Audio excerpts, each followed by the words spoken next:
In Gallup's latest study across more than 112,000 businesses, they reported 45% of employees say they received feedback from their manager either daily or a few times per week, but only 28% strongly agree that the feedback they received was meaningful.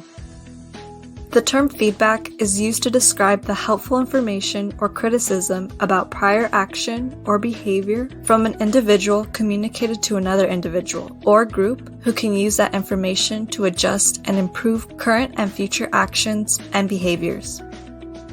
Giving feedback can pose a challenge for leaders who may find themselves being too blunt or too harsh, triggering the person's defensive mode, or so indirect that the person doesn't even recognize that they are receiving feedback.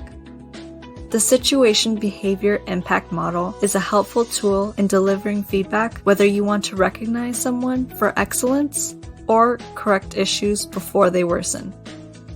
Prior to following the SBI model, begin the conversation with a question that'll make the person aware they are about to be given feedback. You can ask, "I have some ideas for how we can improve things. Can I share them with you?" This type of question prepares the person to receive feedback while giving them the feeling of autonomy.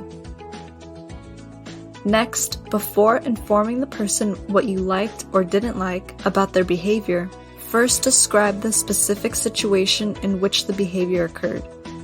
You want the person to recall the situation before giving your feedback, so provide enough detail for them to remember the event.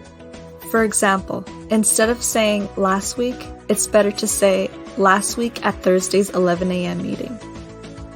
Next, describe the person's actual observable behavior. Stick to the facts. Don't insert any opinions or judgments.